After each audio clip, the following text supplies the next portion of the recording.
Hi, welcome to another episode of At Large in America. Today we are in Stowe, Maine, and we're going to be talking about some really interesting wildlife photography issues. So I'm Carolyn Grimm, and my co-host Mike.Corthell is behind the camera right now. Hopefully we'll get him in the picture at some point so you know he still exists. So I'm here today with Michele Luongo and Joe Shaw, and we're going to be talking about wildlife photography, the do's and don'ts. So Michele, if you'd like to introduce yourself, tell us a little bit about what you do. Absolutely. My name is Michele Luongo, and I'm based out here in Stowe, Maine. I'm a wildlife photographer, studio photographer. There's probably nothing I haven't shot out there yet. But something that we're seeing out there now, today, everybody has a phone. Mm-hmm. Everybody has some source of a camera. So a lot of the unethical practices that go on in wildlife photography are actually happening more and more now. And it's hard to see. And it doesn't mean they're bad people. It's they're uneducated and maybe the 2% that are callous. So I think what I wanted to do was get the word out there and have people, lead by example, Terrific. If, every wildlife photographer out there loves wildlife, and that's why we're doing this. So if you love it, you got to have a conscience, and you just got to really pay attention to what you're doing.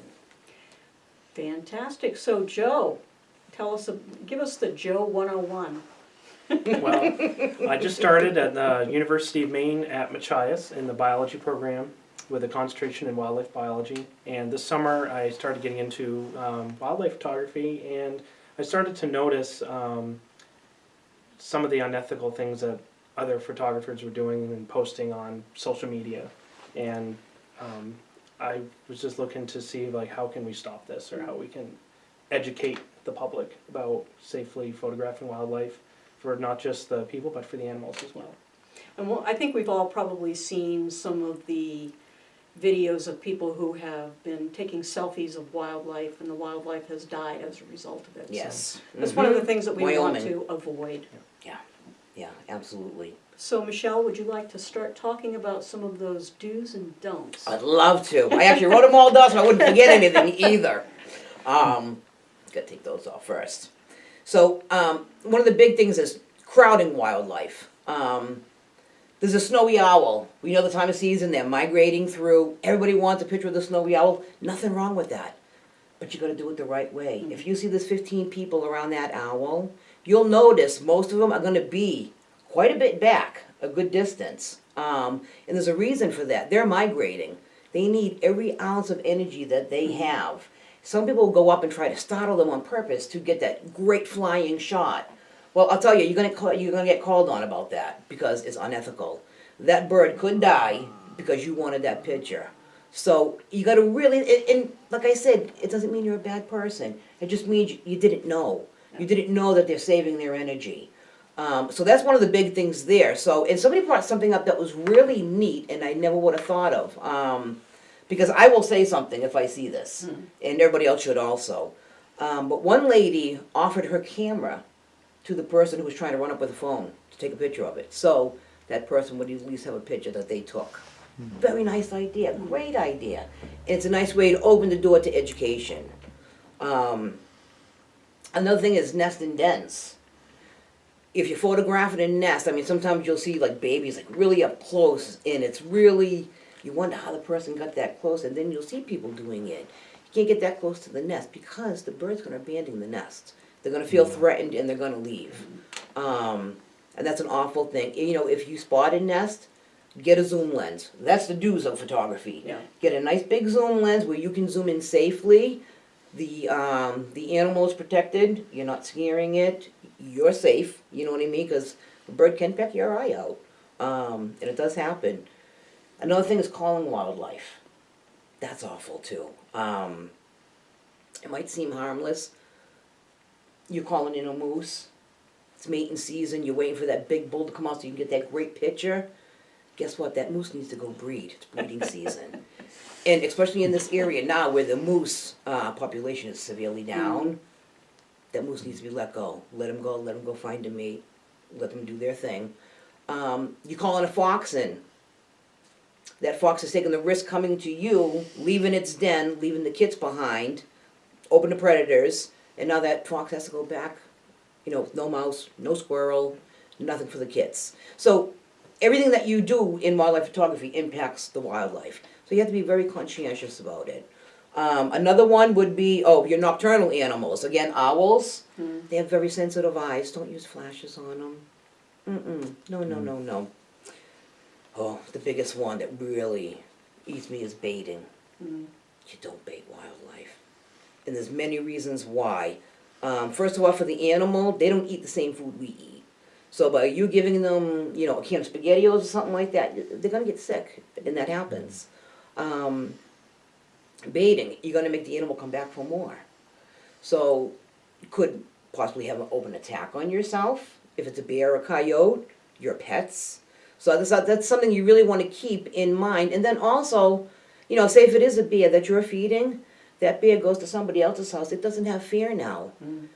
9 times out of 10, that bear's going to be destroyed. And there's no reason for that. So you have to respect wildlife. Besides, if you want to go out there and you want that killer shot that's going to get you noticed, and that's why most people put these things on Facebook, besides the joy and love of wildlife.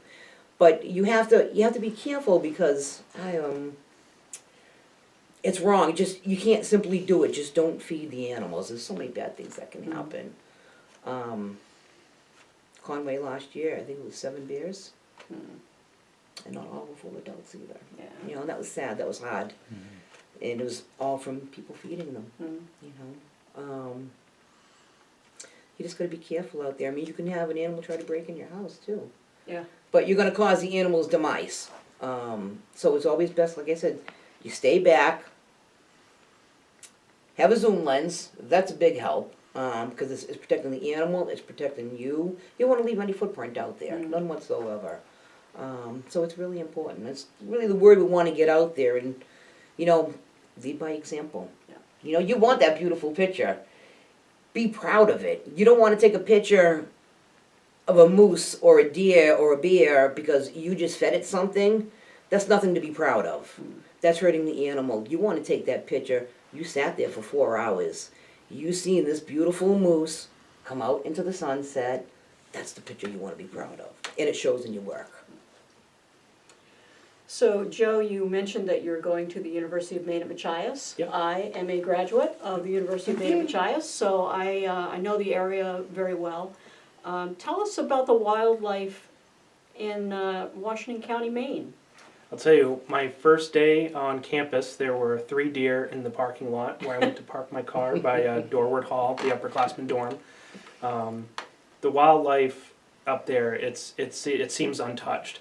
You're seeing deer everywhere, eagles. I've yet to see a bear or a moose up there, but I'm confident. Give it time. Yeah, exactly. Yeah. So it's just such an opportunity to see wildlife in that area. So what's the difference in the ecosystem between this part of the state and that part of the state? What's different up there? By looking at the businesses and houses in Washington County, particularly in Machias, it seems that more steps are being taken to prevent wildlife encounters, like problematic bears.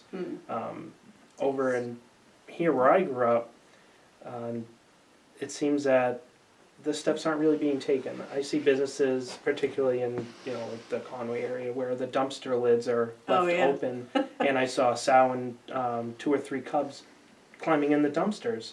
And this is in a busy area, and it just seems it kind of irks me a little bit. Yeah, because you have a mother bear that's going to be protective of her cubs too. Right. So of Right. course, someone who doesn't understand a bear is going to try to get close and let's take a selfie with the bear and cubs, and that's a disaster waiting to happen.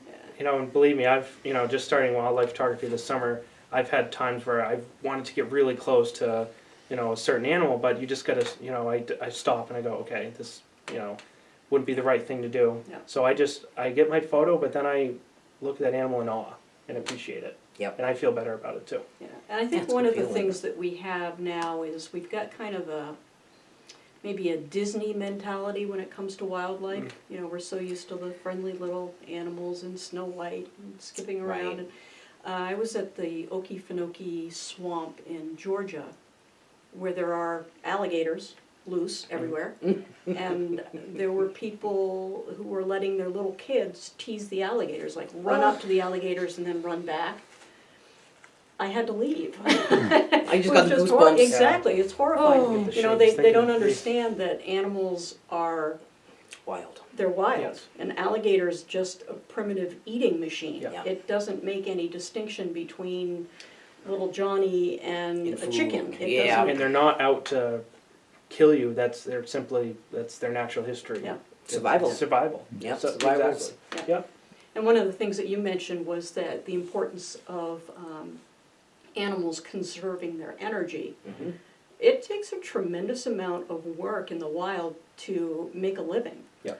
To Yes. find a place that's safe for nesting, and then just the procreation piece of it, you know, laying eggs or having young, and then keeping them alive to perpetuate the species, and then feeding yourself every day. It's a huge, huge amount of work. It's just, you know, there was something I read online about, well, if, you know, you see an animal and you really want to get a good shot, like a facial shot, you know, stand up and wave your arms.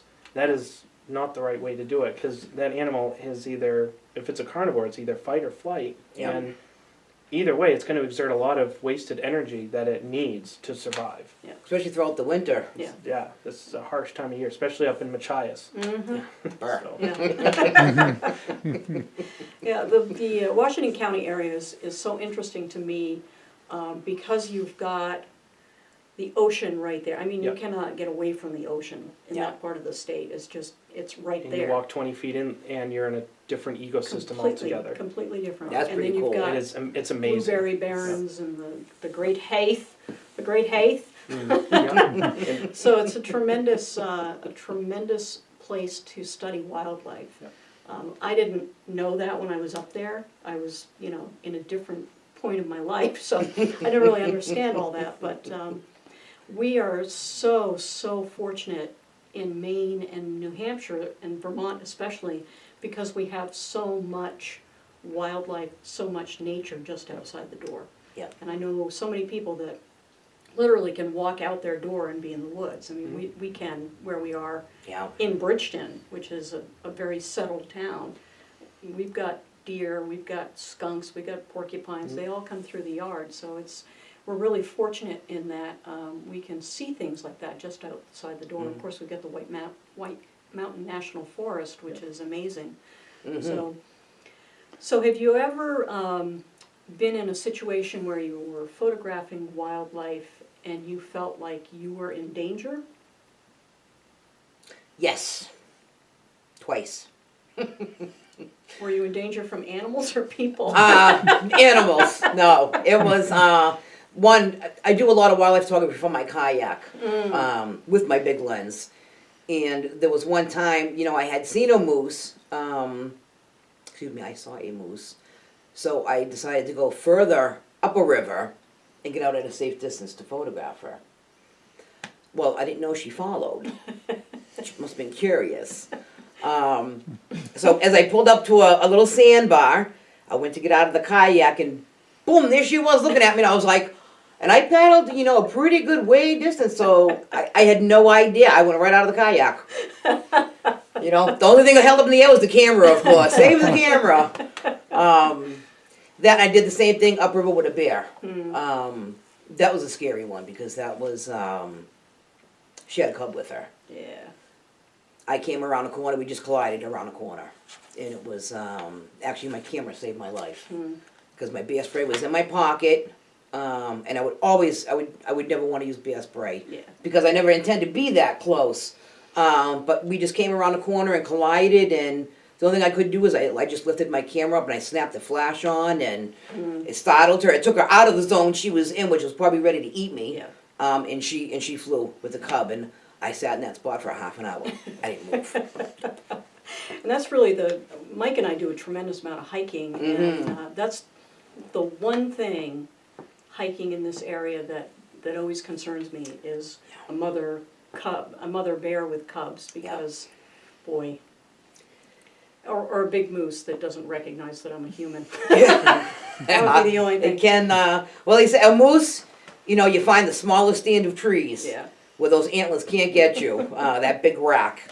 But yeah, the bears, you know, it is a scary one. It's the first time it's happened to me, and it was eye-opening, you know. I bless my camera every day because I know, the look I seen in her eye, I knew something was gonna happen.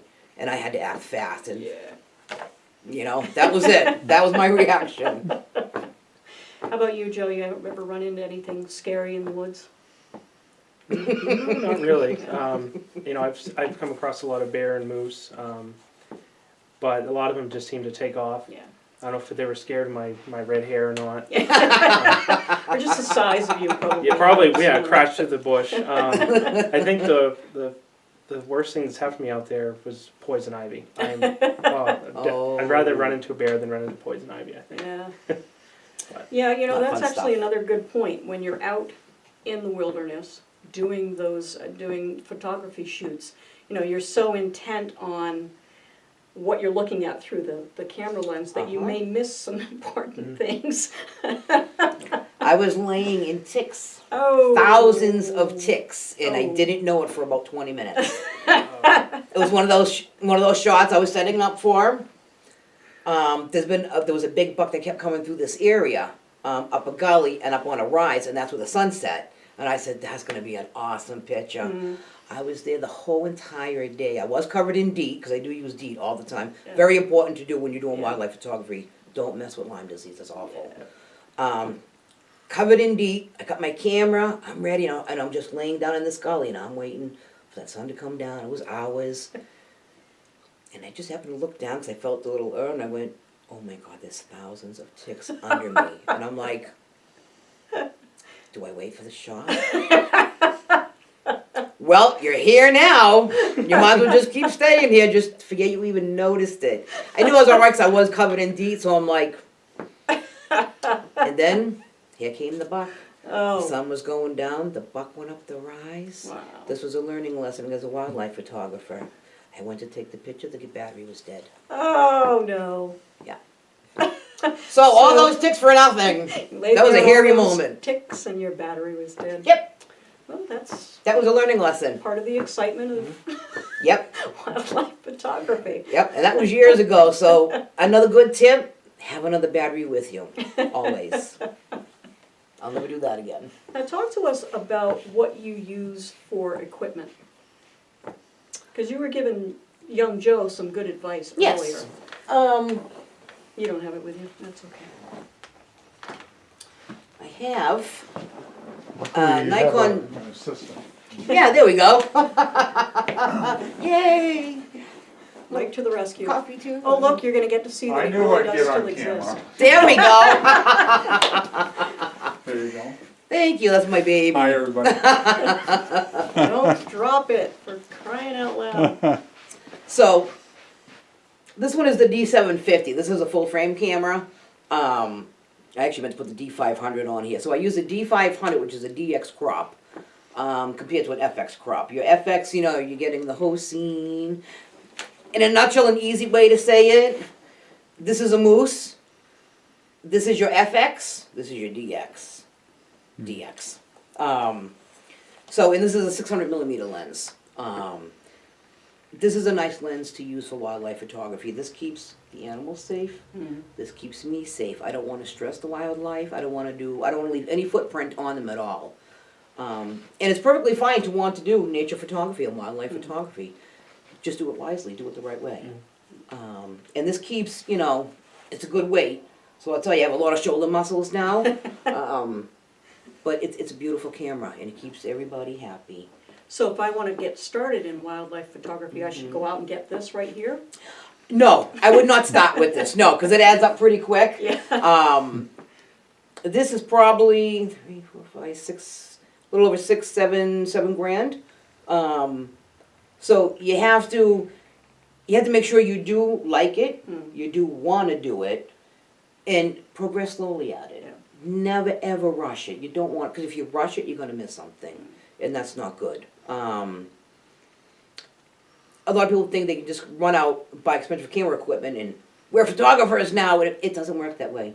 You got to learn your camera. Your camera is a tool. And it's very simple to learn once you get the 3 basic components, which is your shutter speed, your aperture, and your ISO. Once you have that figured out and you're in manual mode, the sky's the limit. You can do anything you want to do, but it takes time to get there. So I always tell people, practice on smaller cameras first. Also, you don't want to find out you actually don't like it anymore, it was just a passing fancy, and now you're stuck with equipment, which ages quickly now, Yeah. like laptops. I mean, they're, you know, who even uses laptops anymore, you know? Oh, I do. I do too. We're talking our age bracket. What's a laptop? See? Tablets now. I have mine in the corner of the house somewhere. So what's your favorite picture that you ever took? Oh, that's hard. Oh, my favoriteest one, which was something that was really different. I'm gonna have your assistant grab it in a moment. Oh, But it was a beautiful shot of an eagle looking down into the water, okay. looking at himself. Wow. And it was one, and it's not your typical eagle shots like you have here, you know, holding fish. Here's a moose with a wood duck flying by at the same time. That was an amazing shot. That was one of my favorite ones too. Which one do you want me to get? I'm back on. Oh, I'm sorry. On my desk actually, you'll see a picture there of an eagle. It's just a print. Is it over here? Mm-hmm. God bless you. And here. I think that'd be the one.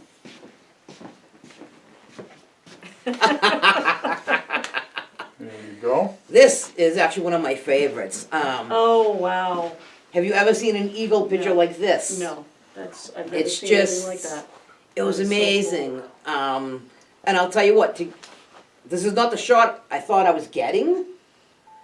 And I sat this day in the sun, it was a little over 100 degrees, and I sat there for 6 hours. The bugs, the flies, the heat, were all worth it. Because when would you ever see that again? That's You know what I mean? And I don't know if I'll ever see that One in a again. trillion. Yep, it's just a totally different, it's a totally different picture. Wow. But it's amazing. I actually did a nice metal print of this for my husband, because he loves this one too. 'Cause it's just one of those poses. That's a great It's, yeah, you picture. know, it's, Yeah. you know, like I said, you can have pictures of them flying and stuff, but actually looking in the water. Never seen anything like it.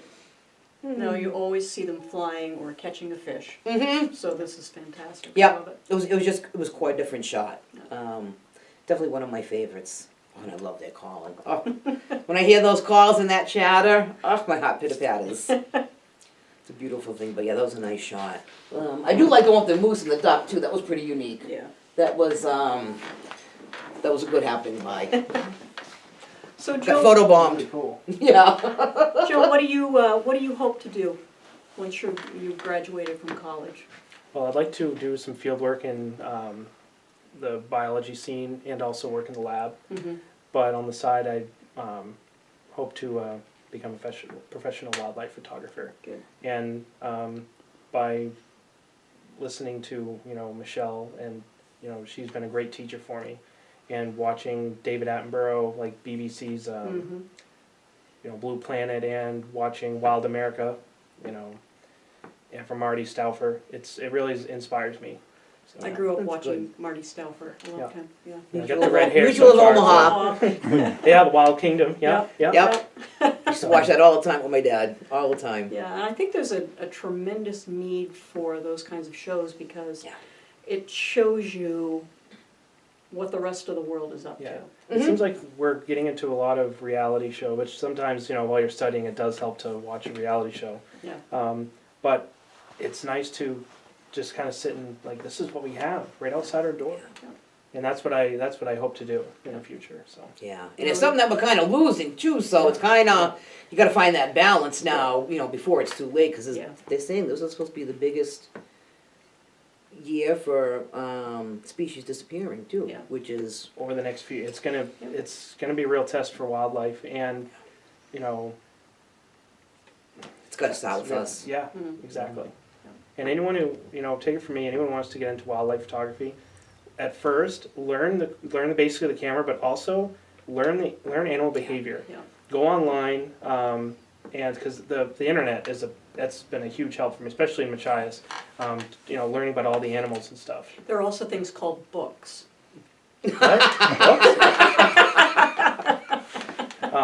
Yeah, I mean, just learn animal behavior first.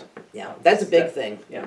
Especially if you want to go shoot something, if you want to go photograph something in particular that you're going for, then look for its environment. 'Cause if you know the animal, you're going to know the environment. And when you're out there photographing, look around. You'll see what's around. Yeah. You know, look at the scat that's out there. Yeah. You'll find scat and you'll know what's coming out there. Get a track book. Learn different scats. Learn different tracks. of Yeah, animals. learn the tracking and, you know, and you may not come back with that big one, but there's a lot of other good things out there too. You can see a beautiful fisher cat, you know, your bobcats. Yep. And, And it gets you out there. It gets you out in nature. And that was, you know, growing up, I've always wanted to work at a zoo because I've always wanted to be around animals. But over the past few months, I've really grown in effect of, you know, just taking a picture of that animal. And I feel like that's, I don't know, I feel, you can do something with that. yeah, exactly. Yeah. Yeah. You know, and I can show people, like, this is what we have. The pleasure And of educating. Yeah. And the education piece of it, that's exactly where I was gonna go. It's so incredibly important that we have shows that teach us about the world and what's going on all around us, and that we have people that will take the time and be dedicated to really educating people about things like wildlife photography, everything that's involved, doing it safely and ethically. Yep. And then people that are educators when it comes to all of the science behind it. Because it's fascinating, it's an amazing world we have. Yep. Amazing world.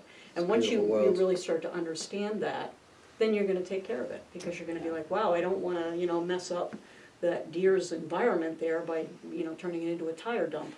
Exactly. Or you drove your truck through it and you just killed, Yeah. you know, so many amphibians, Yeah. their environment. Yeah. So there's a lot you gotta think of when you're out there. It's really, and like I said, it's really just educating. And People just don't think. I interned at the Maine Wildlife Park in Gray Mm. for 3 years, and I was doing talks at the bear enclosure and talking about, you know, proper bear safety, and it was amazing how many people were like, oh wow, we didn't know about taking bird feeders down between April and November. Yeah. Even though it gets a lot of your real fancy birds out there, you're attracting that bear, which could cause a problem. You're also attracting raccoons. Raccoons, yeah, yeah. We've had a couple of really big fat ones up on the porch several times. Well, fantastic. So, I think for me, the big takeaway for this whole episode is about enjoying wildlife, Yeah. Yeah. capturing it in a way that doesn't destroy it, Yes. and then teaching everybody else what an amazing world we live in. Yeah, it's a beautiful world. Absolutely. Okay. And I see Joe coming out more and more. I think Joe's gonna do a lot of good. Oh, don't make me blush. But I think we're gonna do some excursions this year when you're out of school. Yeah. You know, getting right out there in the field with Yes. the camera, and it's really, it's rewarding. It's so rewarding. It just go. You know, I have a little Canon PowerShot that I just bought and my starter camera, and just getting out there and photographing anything from like a small grasshopper to, you know, snapping turtles laying eggs. It just gives you this. You really can't describe it, Yeah. and that's when you know that this is what you're supposed to be doing. Yeah. You know. That's a beautiful thing. It's so cool. And I'm so glad I know you. Me too. Awesome. I'm glad I know you. Okay, That well, is a we were good- gonna, go That ahead. is a good way to leave it, and I'm gonna do the sign off. Okay, 'Cause wow. I'm operating the camera. Here we go. Thank you, everyone, for joining us today on this episode of At Large in America, and we'll see you next time. Bye-bye. Bye.